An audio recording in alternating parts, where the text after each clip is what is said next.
What's up there? Some beautiful moss and stuff, huh? Oh, and chewy things, sure. That's not gonna last forever.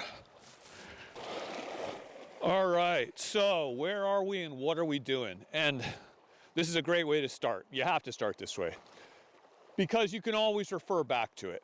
We're going to look for an old ruin. It's a wooden building. It's going away. It's got a wheelbarrow in front of it. That too is going away. And around it are a bunch of stairs that were built into the sides of these canyons, these little valleys, so that the men could get to and from their Quonset huts, the buildings, the tents that they lived in. They lived right along this creek here. There was probably, over 1,000 of them just between here and where this lets out. And it's only about a mile long. So yeah, we're gonna go explore all that stuff. Yikes, that was a deep one.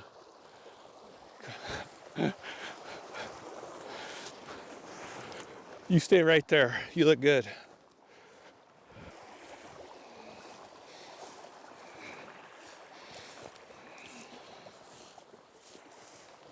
Come on, pup. We'll find a way around here somewhere. Yeah, maybe right up here.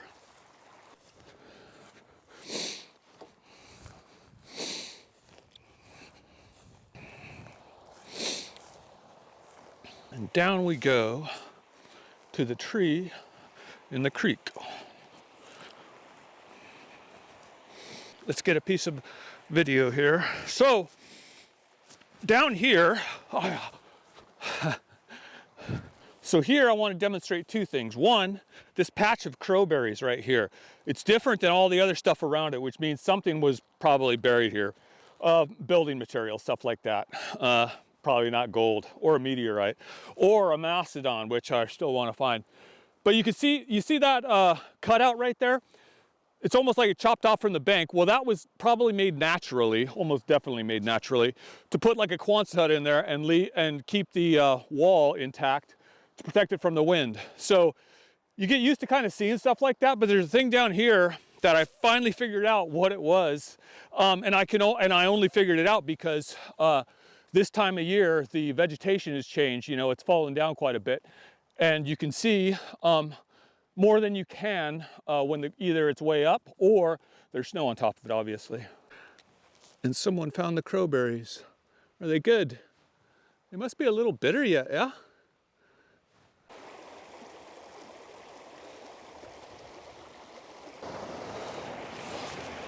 We're getting close, but man, it's beautiful.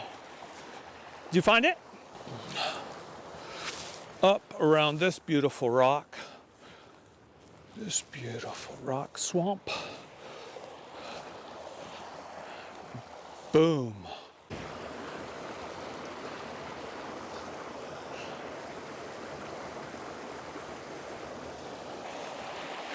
Action pup.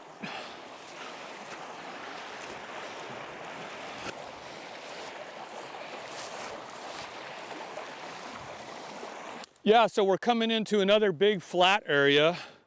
We've got the crowberries, so we know something was here, and you can feel it underfoot. There's wood, there's kind of a hard foundation, there's some like wood there. So yeah, this thing was probably, you know, a nice big building to work in.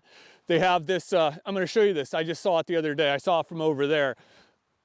I've looked at this area for years and never noticed that they do this cool switchback thing. You know what? We'll use the switchback thing. And so I'm sure what you're saying, and I'm going to demonstrate really quickly, is that when you say switchback thing, why don't you just say switchback trail? And that's because I'm not very smart, I guess. But yeah, so this thing would have been built into the hill and it ran like thus.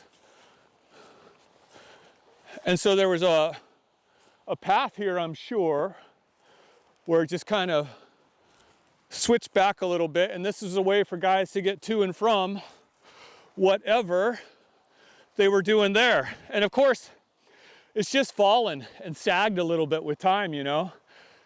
I've looked at these features for a long time. And what happens a lot is that they collapse completely. And so the reason that they're not obvious, or haven't not obvious to me, this time of year they're easier to see but because eventually they collapse, and what'll happen is they look like just kind of a terrace, because they'll be just levels like this, but they're not arced up like this one is. And you can see there was a support right here. And so they just had so much like just infrastructure just to have Quonset huts, tents, and buildings around here. How many hundreds of miles of walkways and steps did they do, It's like, it's a ton, and we're gonna go see some more over here. And of course, the reason you needed all of the walkways and all of the stairs is that the way this tundra is and the way all the ground cover is out here, as soon as you take off the top layer, you have mud, and it will just be slippery mud for the rest of its days, basically. So you have to protect it and make it reusable. This is a thing we found doing UXO work out here when we were using Argos to get around. Those freaking Argo trails, you can still see them. They're growing over now, but it's been 25 years. So walking along this ridge, there's I'm kind of finding a lot of cool stuff with my feet. This is this isn't what you would call a tundra hole, per the Netflix show. This is where they had a utility pole. And so kind of all along here, you'll have these things, and they are a bitch, man. If you don't see them, if you got like a camera in your hand. And so this is the cabin that we're heading to, and we're on an old trail that kind of ran down towards it back in the old days, I guess. But it's that thing right there, and it's got some cool features. It's got kind of this lookout hill right here. He and I were on it the other day. And I actually have some good video of this up close. It's in the shadow today, so it'll be tough to get a really great shot today, but I have some stuff to fill in. Here's a big secret. I've done these videos with different cameras and stuff for a long time, because I didn't know what I was doing. I didn't know like what to use. And so my son and I would just go out and we would just practice different audio setups, camera setups, things like that.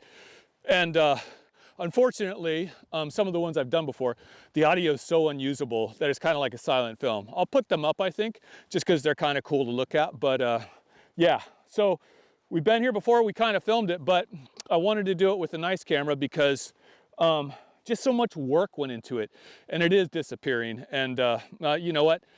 People will be able to look at this video and see that, yeah, it was there. And it was well enough built that 80 plus years later, there's still remains of it. And this is a really good illustration of kind of what I'm talking about. Look at these things. They're still here, man. They creosoted these, and they could have been replaced maybe, but I doubt it, They're big, like railway timbers, and they're creosote, so they'll last forever. And so yeah, this is Wheelbarrow cabin, and we'll go right down there so we can see the wheelbarrow. But yeah, it's got this kind of like lookout right here. It was obviously used during the Cold War as kind of a party cabin. There's some old Olympia cans in there. And yeah, it had water. There's some pipes over here we'll go look at. And it was wedged in here perfectly. It's actually got a nice kind of view, and it would have been very protected from the weather. Yeah, so as dark as it is, we're not gonna get a ton, but that's a wheelbarrow, right? And you got a little burn barrel. And then as we kind of go in here, but yeah, you've got some coat hooks in there, probably came later. And there's some old aluminum beer cans. Yeah, so probably somebody kept this up, throughout the 60s, 70s, and 80s. And probably a good way to get away from the hell of city life, right? I mean, that cabinet's still pretty much intact.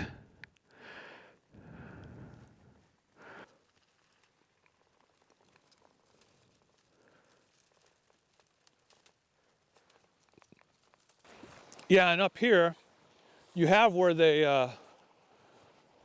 obviously carved this area out. It was probably naturally occurring, and then they accentuated it. But then you have this thing up here that's like a lookout.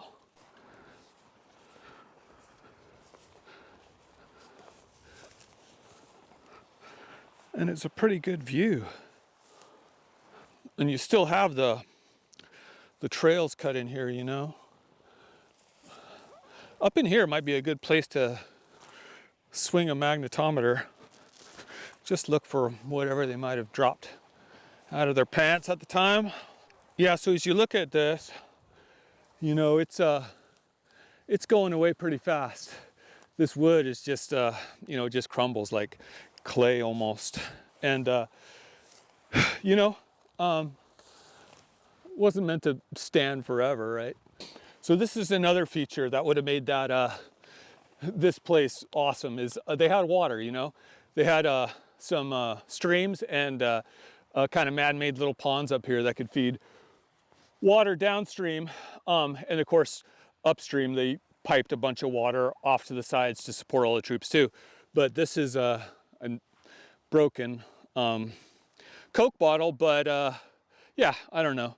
Just one of those things that you do still find. And I found it the last time I was here and left it here. So this wheelbarrow cabin is one of the last ruins in this valley. And yeah, we're going to go actually count some trees, and that's where we'll wrap this up. But yeah, just a beautiful day. And one of those places that's kind of tucked away, hard to find, and you know, not much to see ultimately, but it's good, man. It's good to kind of like pay tribute to all the work that went into keeping us able to come out to ruins like this, right? Yeah, that's a good way of saying it. Come here, pup. I'm gonna scoop you up and throw you over there without getting too wet. Come here. Whee. Plop. Good job. Made it. Look at all of that. That's great. Yeah, so here we're gonna get up in there, but you can see there's kind of an entryway right over here. And so they had a big, probably Quonset building in there right below where those trees were planted much later. And this is our entryway right here. Yeah, so this would have been like a much bigger area, right? And a nice flat floor there, obviously. And where I just put the camera down, you could feel the remnants of a floor, I guess. And you could actually almost see the boards in here where they used to be. And so the trees would have been planted later because they planted some in World War II. They didn't plant a lot, and they didn't plant them like this. You know, these are all in pretty good shape in a nice little protected area. There's even a little teensy one kind of growing there, so we'll count it.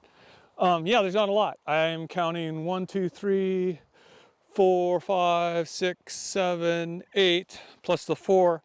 Call it 12. So not an ideal closing spot. I'll put the sun on my face. Got 12 trees, got the fallen down building, got the wheelbarrow, and now we have to feed this one lunch. So I'll see you next time.